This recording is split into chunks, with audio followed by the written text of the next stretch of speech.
As mentioned in the interim budget, we need to focus on 4 major castes, namely the Garib, Mahilayen, Yuva and Annadata, the poor, women, youth and the farmer.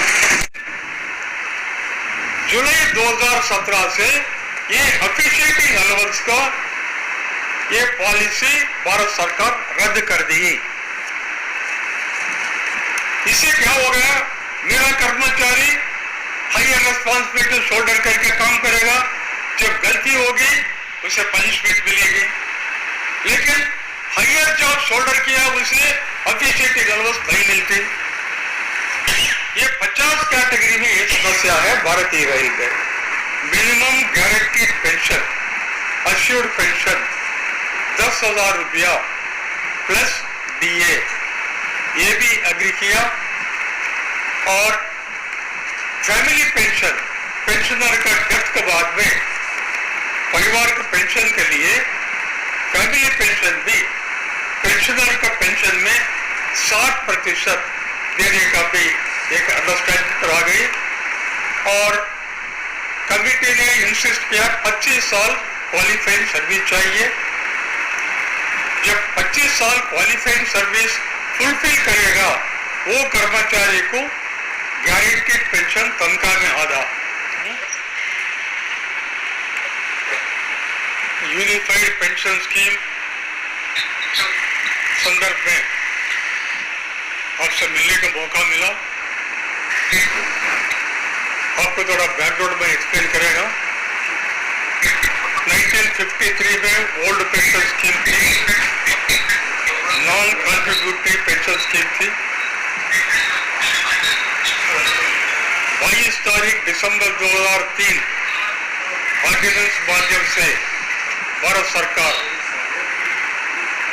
NPS लाई, एक contributory pension scheme, कर्मचारी का तनख्वाह में से deduction करना और सरकार का कंट्रीब्यूशन वो मार्केट में इन्वेस्ट करना, वो मार्केट का जो इनकम मिलेगी वो इनकम पेंशन माध्यम से डिस्ट्रीब्यूट करने का नेशनल पेंशन सिस्टम जनवरी 2004 से इंप्लीमेंट किया।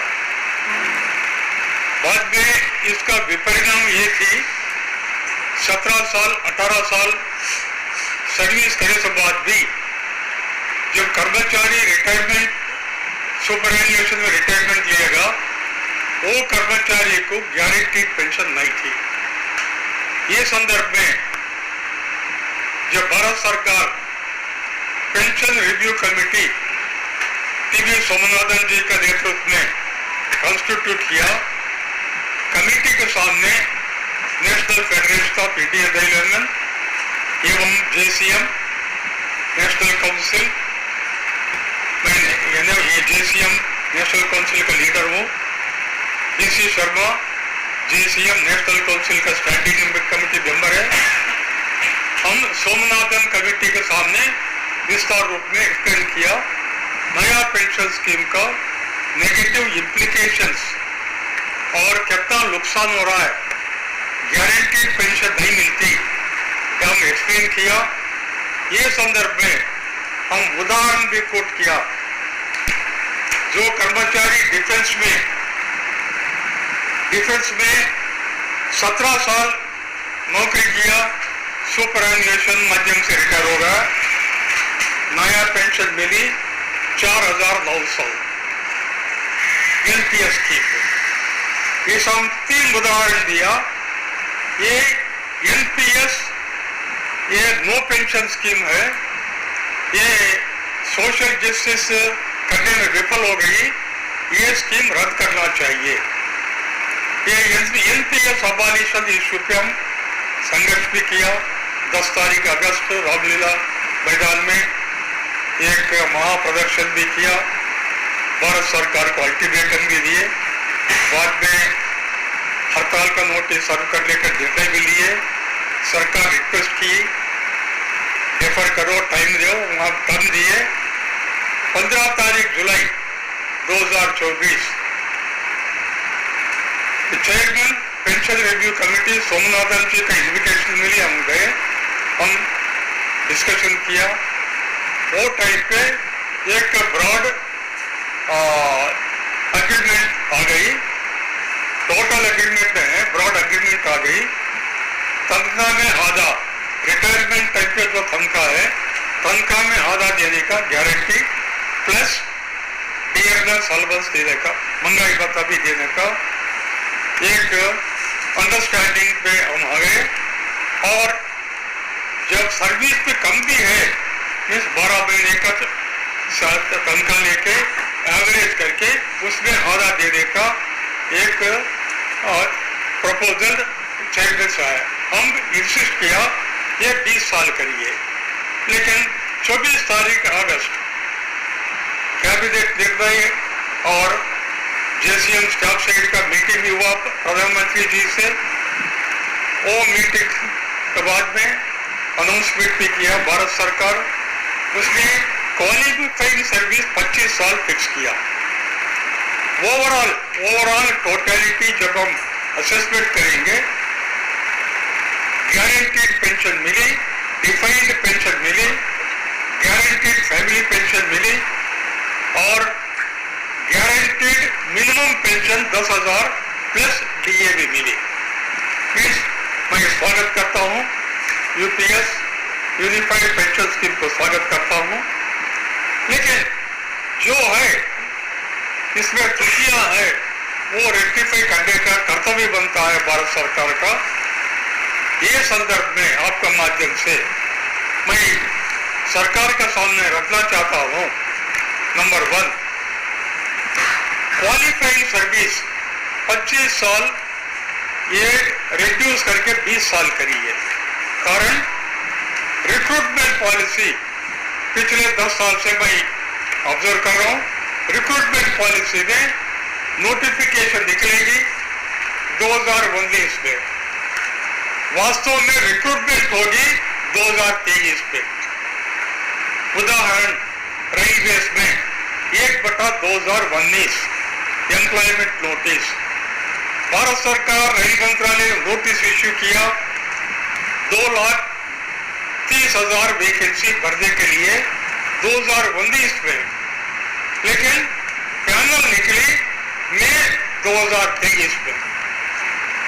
जब 2019 में जब कर्मचारी बिलो 33 है एज में, बिलो 28 साल है, वो एलिजिबिलिटी था, वो अप्लाई किया, लेकिन अपॉइंटमेंट तारीख में वो कर्मचारी की एज 37 बन गई, 38 आ गई। जब 25 साल सर्विस कैसा फुलफिल करेगा? ये कैंडिडेट का गलती नहीं है, सरकार का रिक्रूटमेंट पॉलिसी में डिफेक्ट है। वही कारण से एनएफआई की डिमांड है ये 25 साल क्वालिफाइड सर्विस आप रिव्यू करना चाहिए। रिव्यू करके 20 साल करने से जो लोग ओपन मार्केट से आए 60 साल पूरा करने तारीख तक 20 साल सर्विस क्वालिफाइड सर्विस फुलफिल करेंगे, इससे तनख्वाह में आधा गारंटीड पेंशन और रिटायरिंग कर्मचारी की मिलेगी। यूनिफाइड पेंशन स्कीम में ये अमेंडमेंट लाना चाहिए, ये है हमारा डिमांड, एनएफआई का डिमांड। ये भारत सरकार के सामने हम रखेंगे। भाई कल ही मैसेज दे दिया, ये इम्प्रूवमेंट करना पड़ेगा। दूसरी पॉइंट, ओल्ड पेंशन स्कीम में नॉन कंट्रीब्यूटरी 1 रुपया भी कर्मचारी डिपॉजिट करने की जरूरत नहीं थी। गारंटीड पेंशन तनख्वाह में आधा थी। 2004 जनवरी से कंट्रीब्यूटरी पेंशन स्कीम में 10% कर्मचारी का तनख्वाह से हर महीना भी डिडक्शन करते, 14% सरकार का कंट्रीब्यूशन, वो 24% पैसा पीएफआरडीए माध्यम से मार्केट पे इन्वेस्ट करते। जब मार्केट डूब जाएगी ये कर्मचारी को पेंशन नहीं मिलेगी। इसमें क्या है, अनगारंटीड स्थिति आ गई। मैं उदाहरण कोट किया 2-3 केसेस अभी। ये कंट्रीब्यूटरी कंट्रीब्यूशन का बावजूद भी गारंटीड पेंशन नहीं है। ये समस्या थी। ये समस्या पूरा खत्म करने के लिए हम डिमांड किया। ये संदर्भ में क्या किया अभी, लेकिन रिटायरमेंट टाइम पे एलपीएस स्कीम में प्रोविजन दिया 10%, 14%, जब 24% जब इन्वेस्ट करेंगे वो एन्युटी पैसा में 60% रिटायरमेंट टाइम पे कर्मचारी को पेमेंट करने का प्रोविजन है। 60% में 4 लाख मिलेगी, 8 लाख मिलेगी, गारंटी तो नहीं है। अभी यूनिफाइड पेंशन स्कीम में वो एन्युटी पेमेंट का वो प्रोविजन खत्म कर दिया, लेकिन हम डिमांड किया, जब मेरा कर्मचारी 10% कंट्रीब्यूट किया हर महीना, मेरा कर्मचारी रिटायरमेंट टाइम पे उसे हाथ में थोड़ा कैश तो देना पड़ेगा। आप खाली हाथों से घर भेजने का गलत है। हम बोल के पेंशन रिव्यू कमेटी के सामने मिनट्स में मैं ये रिकॉर्ड करके अमेंड करके दे दिया। वो पॉइंट पे अभी भारत सरकार क्या की, लमसम कैश पेमेंट नाम पे, अंग्रेजी में बोलते लमसम कैश पेमेंट नाम पे तनख्वाह में 10%, 6 महीने का एवरेज तनख्वाह में 10% वो सभी से टोटल सर्विस का हम कैलकुलेट करके लमसम कैश पेमेंट रिटायरमेंट तारीख पे पेमेंट करेगी अंडर यूनिफाइड पेंशन स्कीम। ये डिसीजन आया। मेरा कहना क्या है, ये 1/10 आप बोले, इसमें लिखे आप भारत सरकार का ऑफिशियल नोटिफिकेशन में लिखा 1/10 of monthly emoluments pay plus DA as of the date of superannuation। जब 20,000 रुपया पे है, DA 10,000, 30,000, 30,000 में 10% बोलकर 3,000, 6 महीने को 3,000, साल में 6,000 होगी। जब 25 साल भी ये 6,000 भी मल्टीप्लाई करेंगे 5 लाख भी नहीं मिलेगी। वही कारण से हम एनएफआर भी डिमांड की, ये 1/10 मॉडिफाई करके 1/4 करिए, 1/4 करिए। ये भी हमारा मेन डिमांड है। यूपीएस चाहिए, यूपीएस में डिफाइंड गारंटीड पेंशन दिया, लेकिन ये इंप्रूवमेंट भी करना चाहिए। ये भी हमारा दूसरी पॉइंट मैं आपका माध्यम से मैं सरकार को डिमांड करता हूँ, ये लमसम पेमेंट 1/10 को रिप्लेस करके 1/4 करिए। इससे क्या होगा, फुल जस्टिस कर्मचारी को मिलेगी। वो 30 साल 32 साल निष्ठा से काम करता, कॉन्ट्रैक्ट रूल्स का परिधि में काम करता, डीआर फेस करता, फील्ड में काम करता, ऑन ड्यूटी में करता, ये सभी फैक्टर लेके आप ये 1/10 को रिप्लेस करना पड़ेगा 1/4 से। ये एनएफआर का मेन डिमांड है। तीसरी डिमांड, पुराना पेंशन स्कीम में जब पेंशनर का एज 80 साल आया, एडिशनल पेंशन मिलेगी। कारण जब उम्र बढ़ गई, हेल्थ कॉम्प्लिकेशंस जटिल बनेंगे, मेडिकल ट्रीटमेंट और डिपेंडेंसी ये इम्पैक्ट ज्यादा एडवर्स इम्पैक्ट रहेगी। वही कारण से पे कमीशन, 5th पे कमीशन, 6th पे कमीशन, 7th पे कमीशन भी ये एडिशनल पेंशन का कंसेप्ट लाई, भारत सरकार मान ली। एनएफआर का डिमांड है यूपीएस में भी जब 80 साल एज आया, वो पेंशनर को एडिशनल पेंशन जो ओपीएस में दिया वही सिस्टम इधर भी लागू करिए। चौथा पॉइंट, हर 10 साल पे एक दफा पे रिविजन होगी। 5th पे कमीशन में पे रिविजन 96 में किया, 6th में 2006 में किया, 7th में 2016 में किया। जब पे रिविजन किया ऑटोमेटिकली पेंशन भी रिवीजन किया। पिछले 40 साल से ही चल रहा है। हमारा डिमांड है अगले पे कमीशन, एक सेंट्रल पे कमीशन जब कॉन्स्टिट्यूट करेगी, जनवरी 2026 से नया पे स्ट्रक्चर जब आएगी, ये पेंशन का भी रिवीजन चाहिए। इससे पहला किया वही परंपरा कंटिन्यू करिए। ये है चौथा पॉइंट। ये 4 पॉइंट्स आपके सामने रखने के लिए मैं आपसे आपके सामने आ गया। अभी आपको कुछ भी डाउट है वो आप पूछ सकते हैं, मैं क्लैरिफाई करेगा। इसका साथ साथ में जब मैं DC शर्मा जी, भगवान सिंह जी, भटनागर जी मिले थे प्रधानमंत्री जी से 24 तारीख अगस्त, वो दिन NFIR का नोट 23 तारीख अक्टूबर 23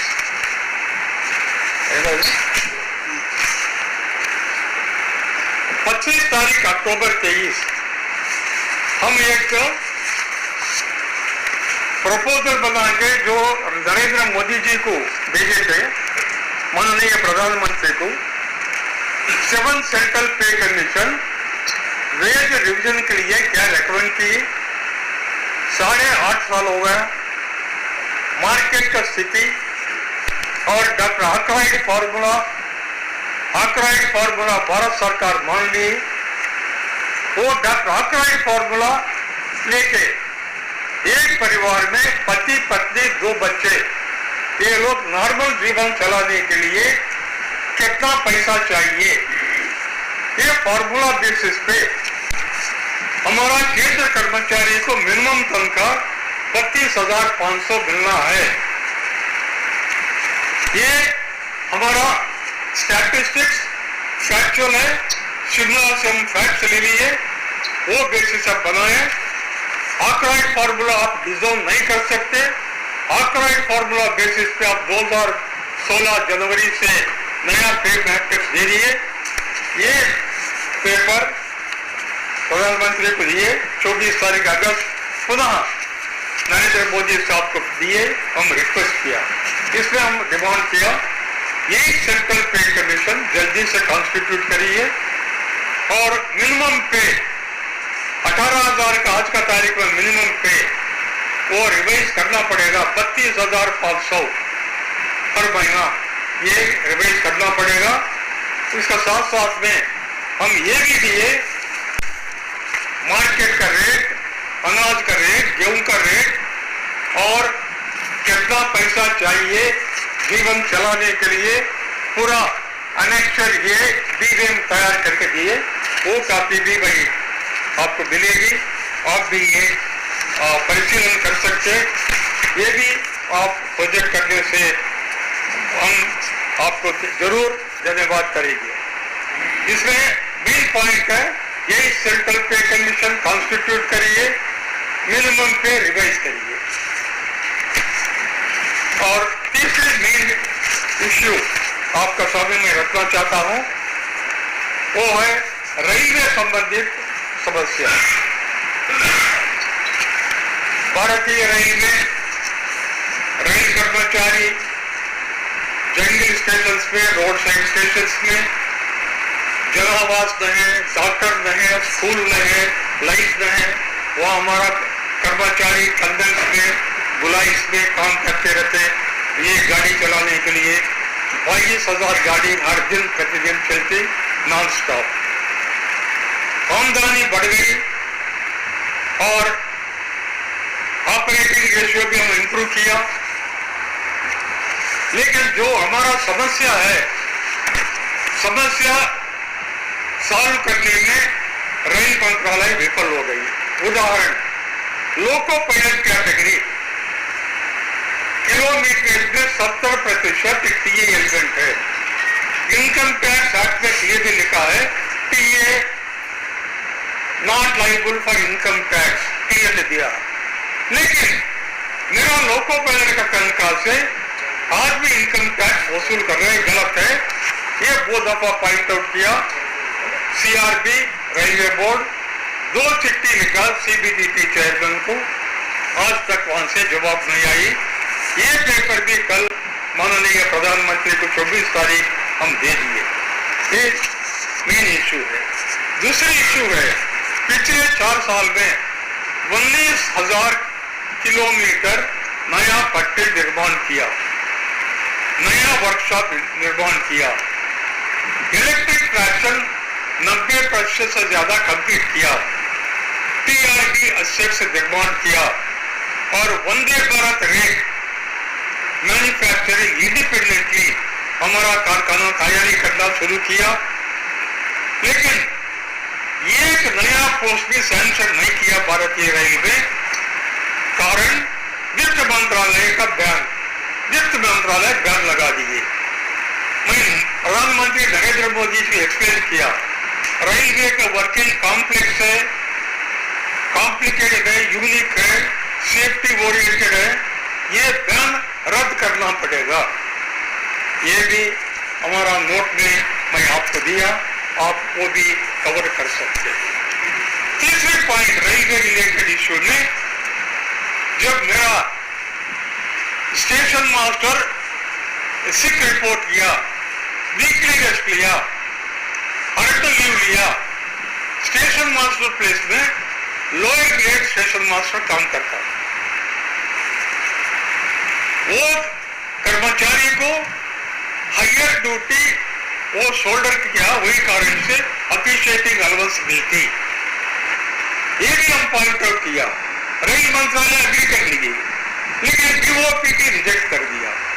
रेल मंत्रालय को ताकत है भारत सरकार को बोलने के लिए, ये रेलवे का वर्किंग कॉम्प्लेक्स है, जब एक व्यक्ति ड्यूटी को नहीं आया उसका जूनियर ड्यूटी करना पड़ेगा, जब जूनियर हायर रिस्पॉन्सिबिलिटी शोल्डर करेगा उसे हायर तनख्वाह मिलना चाहिए।